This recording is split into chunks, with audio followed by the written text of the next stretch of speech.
एक पहाड़ी पर पहुंचकर आवाज लगाकर छिप जाते और फिर दूसरी पहाड़ी पर पहुंचकर आवाज लगाते और छुप जाते। वो उस आवाज की डायरेक्शन में जाते, इतनी देर में वो दूसरी पहाड़ी पर पहुंचकर आवाज लगाते थे।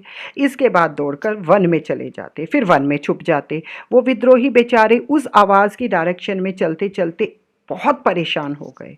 विद्रोही उनका पीछा करते करते बुरी तरह थक गए, लेकिन वो उन्हें नहीं मिले। हम अंधेरे में बाकी विद्रोहियों की प्रतीक्षा कर रहे थे, इंतजार कर रहे थे कि बाकी विद्रोही भी आए। हमले से वे एकदम घबरा गए। जब वो विद्रोही थक गए तो हमने सोचा अंधेरे में उन पर हमला करेंगे, तो हमने अंधेरा होते ही उन पर हमला किया और वो एकदम घबरा गए। वो इसके लिए तैयार नहीं थे। कोई चारा ना देख उन्होंने हथियार डाल दिए। जब उन्हें भी कोई रास्ता नजर नहीं आया तो उन्होंने भी हथियार डाल दिए।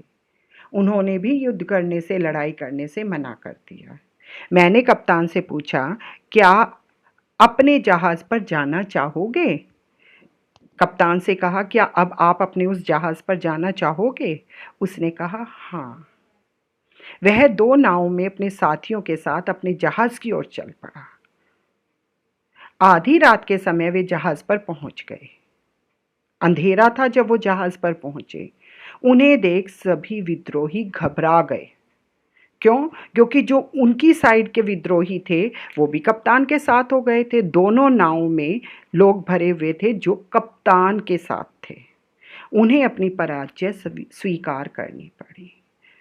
जब इतने सारे लोगों को देखा तो जहाज में जितने विद्रोही थे उन्होंने भी अपनी हार मान ली।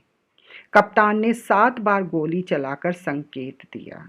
कप्तान ने हवा में 7 गोलियां चलाई, जिसका अर्थ होता है कि वह जीत गया है, विजय हासिल कर ली है, उसे अपना जहाज मिल गया है। सुबह जब मैं जागा तो कप्तान लौट आया। जब मैं सुबह जागा तो कप्तान जहाज से वापस आया। मैंने द्वीप से विदा ली और कप्तान के साथ जहाज पर आ गया। मैंने द्वीप को बाय किया, द्वीप से विदा ली और फिर कप्तान के साथ उस जहाज पर आ गया। फ्राइडे भी मेरे साथ था।